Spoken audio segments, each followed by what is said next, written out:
Kami dari kelompok 4 memilih judul tanda tangan digital untuk ditulis di makalah kami. Next. Kami memilih tanda tangan digital karena seiring berkembangnya teknologi, tanda tangan pun mengalami transformasi ke dalam bentuk elektronik yang lebih efisien. Tanda tangan digital pun sudah memiliki kekuatan hukum yang diatur dalam UU Nomor 82 Tahun 2012. Makalah ini ditujukan untuk mempelajari digital signature yang sudah ada dan mengetahui cara kerja, pengamanan, serta fungsi apa saja yang dapat dikerjakan oleh tanda tangan digital. Next.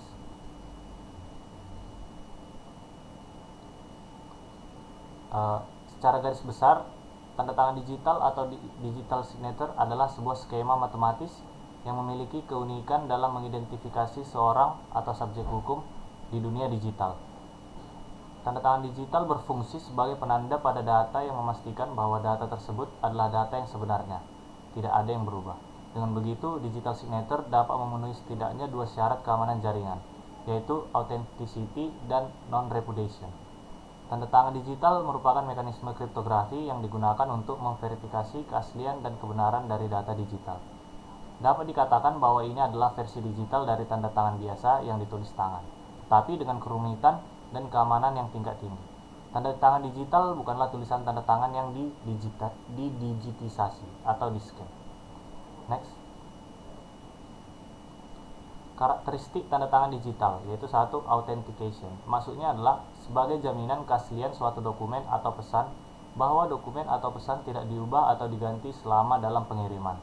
2. Hanya berlaku dalam sekali pengiriman dokumen saja. Tanda tangan digital tidak bisa dipindahkan ke dokumen lainnya.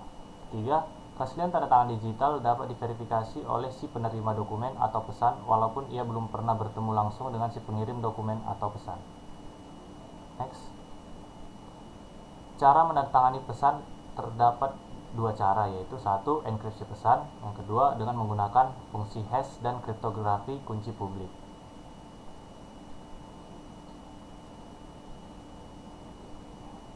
Satu, enkripsi pesan, yaitu menggunakan kriptografi simetri. Pesan yang sudah dienkripsi dengan algoritma simetri sudah memberikan solusi untuk autentikasi pengirim dan keaslian pesan.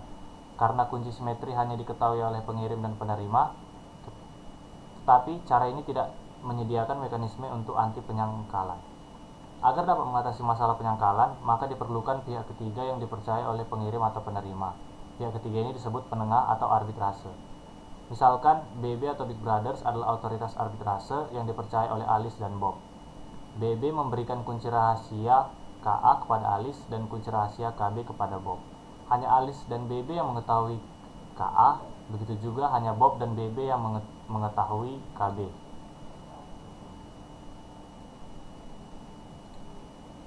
Selanjutnya akan dilanjutkan oleh teman saya, Wahyu. Baik, terima kasih pada Wahyu yang telah memberikan materi sebelumnya. Di sini saya akan menjelaskan selanjutnya, di mana jika Alice berkirim pesan kepada Bob, maka langkah-langkahnya adalah sebagai berikut. Alice mengenkripsi pesan M untuk Bob dengan KA, lalu mengirim ciphertextnya ke BB. Yang kedua, BB melihat bahwa pesan dari Alice, lalu mendekripsi pesan dari Alice dengan KA.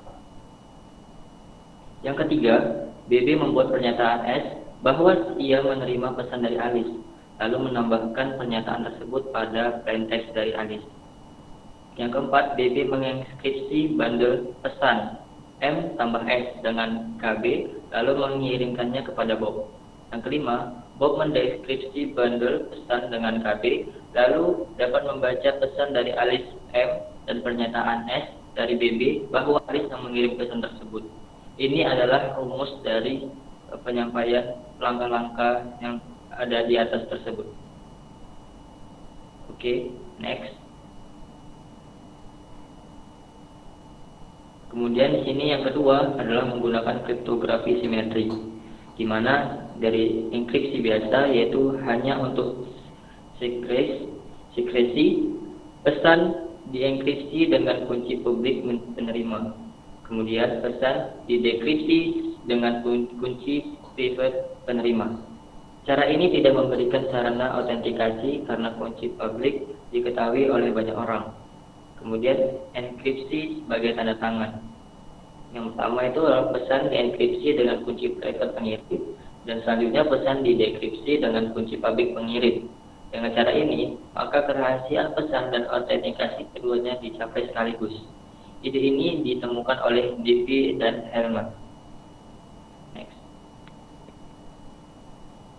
Kemudian di sini adalah proses mendatangi pesan oleh pengirim, di mana S sama dengan E, SK, dalam kurung M. Kemudian proses membuktikannya autentikasi pesan adalah yang diterima oleh penerima, yaitu sama dengan M sama dengan D, PK, tutup buka kurung S. Di sini keterangannya adalah SK itu adalah secret key, di mana dia adalah kunci private si pengirim. Kemudian PK itu adalah public key, di mana di sini adalah kunci public pengirim. E ini adalah fungsi enkripsi, D adalah fungsi dekripsi, M pesan semula, dan X yang adalah hasil enkripsi pesan. Dengan algoritma kunci publik, penandatangan pesan tidak membutuhkan lagi pihak penengah atau arbitrasi. Next. Di sini adalah beberapa algoritma kunci publik dapat digunakan untuk menandatangani pesan dengan cara mengenkripsinya, asalkan algoritma tersebut memenuhi syarat atau syarat seperti berikut. D, SK, buka kurung E, PK, M sama dengan M, dan PK, buka kurung E, SK, buka kurung M sama dengan M. Di mana keterangannya adalah PK ini adalah kunci publiknya, SK adalah kunci private-nya, E fungsi enkripsi, D fungsi dekripsi, dan M adalah pesannya. Misalkan kita memiliki M adalah pesan yang akan dikirim. Pesan M didatangani menjadi pesan terenkripsi S dengan menggunakan kunci private SK di si pengirim. S sama dengan E SKM, yang di dalam hal ini E adalah fungsi enkripsi dari algoritma kunci publik. Selanjutnya S dikirim melalui saluran komunikasi. Next. Nah, di sini adalah kriptografi kunci publik dan fungsi hash. Di sini terdapat penandanan pesan dengan cara mengenkripsinya lalu memberikan dua fungsi berbeda, yaitu kerahasiaan pesan dan autentikasi pesan. Kemudian pada beberapa kasus, seringkali autentikasi yang diperlukan, tetapi kerahasiaan pesan tidak. Maksudnya di sini, pesan tidak perlu dienkripsi, sebab yang dibutuhkan hanya autentikasi pesan saja. Algoritma kunci publik dan fungsi hash dapat digunakan untuk kasus yang seperti ini. Oke, next. Oke, ini adalah selanjutannya, di mana akan dilanjutkan oleh Faisal. Kepada Faisal dipersilahkan. Baiklah, terima kasih kepada Ferry. Di sini saya akan menjelaskan bagaimana sebuah digital signature itu bekerja. Jadi pertama, si pengirim akan mengirim pesan. Kemudian pesan itu akan dilakukan proses, di mana prosesnya itu adalah dengan mengubahnya ke dalam sebuah kode-kode dengan fungsi hash. Nah, hasil dari itu akan disebut dengan digest atau message digest yang disebut juga MD. Nah, kemudian digest ini akan dienkripsi lagi dengan menggunakan secret key atau private key. Nah, private key ini akan menghasilkan signature. Signature inilah yang akan digabungkan dengan message aslinya. Jadi pengirim akan mengirimkan ke penerima berupa pesan original dan signature-nya. Signature-nya tadi merupakan hasil dari ketiga proses ini. Nah, kemudian sampai ke penerima akan diverifikasi. Jadi nanti pesannya akan dipisah lagi yang antara pesan original dan juga signature-nya. Jadi pesannya akan dilakukan fungsi hash menghasilkan digest atau MD. Kemudian signature-nya akan didekripsi menggunakan public key dari si pengirim. Jadi tadi ini private key-nya itu dari si pengirim. Nah, hasil dekripsinya ini akan menghasilkan digest juga. Jadi digest antara signature dengan pesan original akan dibandingkan. Jika dia sesuai, maka dia terbukti bahwa pesan itu betul dari si pengirim. Artinya di sini konsepnya antara digital signature di sebuah sistem dengan konsep pada kedatangan pada umumnya di sebuah kertas itu sama saja, gunanya untuk membuktikan bahwa pesan itu berasal dari pengirim yang sesuai atau yang sah. Kemudian ini merupakan langkah-langkah perhitungan dalam pembuatan dan verifikasi sebuah digital signature. Konsepnya sama seperti yang saya jelaskan tadi. Pertama, dia akan menghitung hash code-nya menjadi seperti ini dan mengenkripsinya menjadi seperti ini, sebuah bilangan biner atau heksadesimal. Akan menghasilkan digitally signed SEC dokumen. Jadi proses ini merupakan pembuatan digitalisasi dokumen yang ditandai atau bertanda tangan digital dari pengirim. Kemudian untuk memverifikasinya, dia akan dilakukan hash code yang pesan originalnya, dan tanda tangan digitalnya atau signature-nya akan didekripsi dengan menggunakan public key, di mana proses ini disebut juga dengan verifikasi digital signature. Jadi nanti akan dibandingkan hasil hash code pesan original dari pengirim dengan hasil dekripsi dengan public key pengirim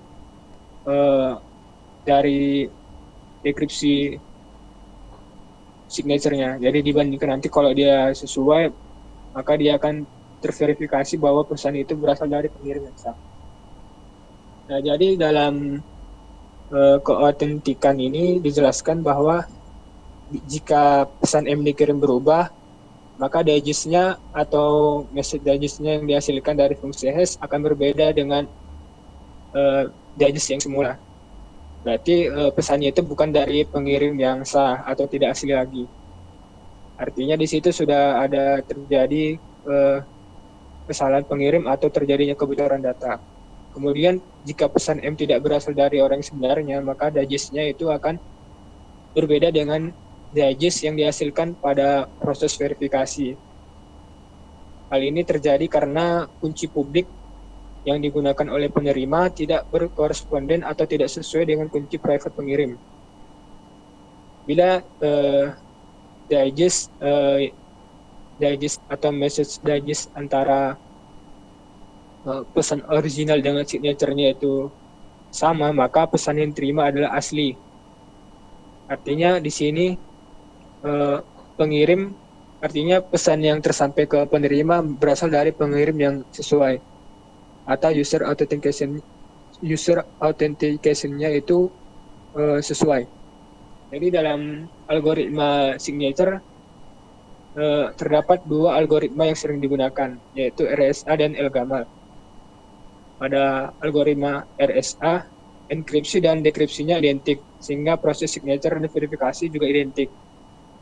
Selain RSA, terdapat algoritma yang dikhususkan untuk tanda tangan digital, yaitu Digital Signature Algorithm atau DSA, yang merupakan bakuan atau standar untuk Digital Signature Standard atau DSS.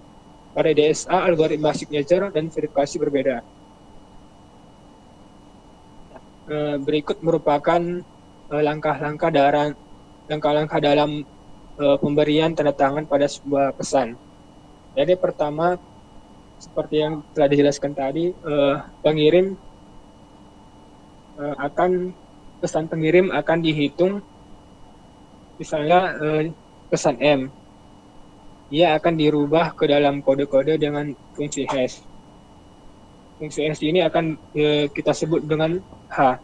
Kemudian pesan H ini akan dienkripsi dengan kunci private dari si pengirim, menggunakan enkripsi yang disebut dengan RSA.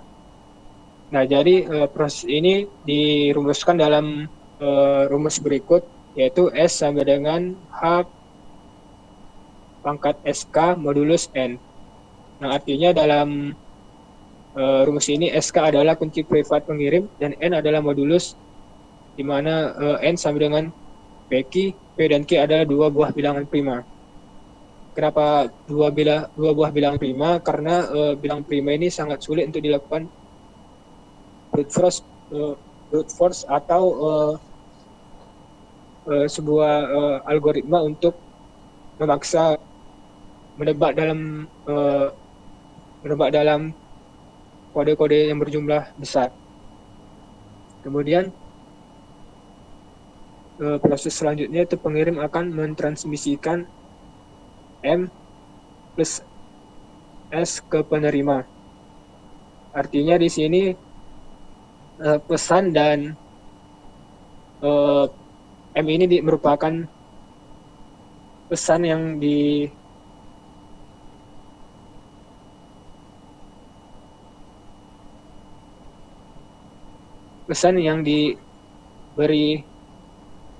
pesan dengan signature yang dikombinasikan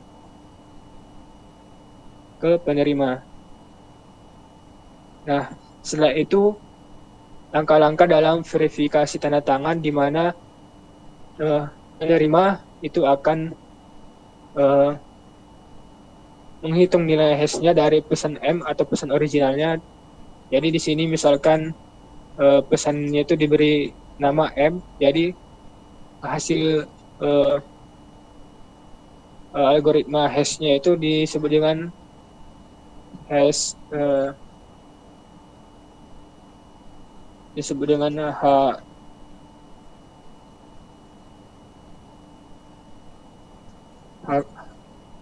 kutip, di mana proses selanjutnya itu akan dilakukan dekripsi pada signature-nya.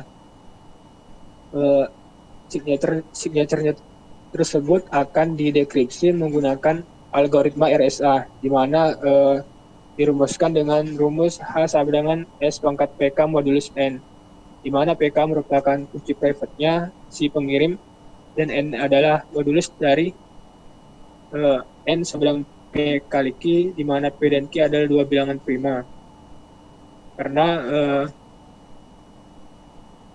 Karena dua bilangan prima ini merupakan bilangan yang sulit untuk dilakukan brute force atau untuk ditebak kemungkinan angka yang bisa dilakukan dalam keretasan. Kemudian di proses yang ketiga, penerima membandingkan H dengan H aksen. Jika H sama dengan H aksen, maka tanda tangan digitalnya otentik atau sesuai. Artinya pesan yang diterima oleh si penerima itu berasal dari pengirim yang sah atau sesuai, bukan dari si peretas atau orang yang tidak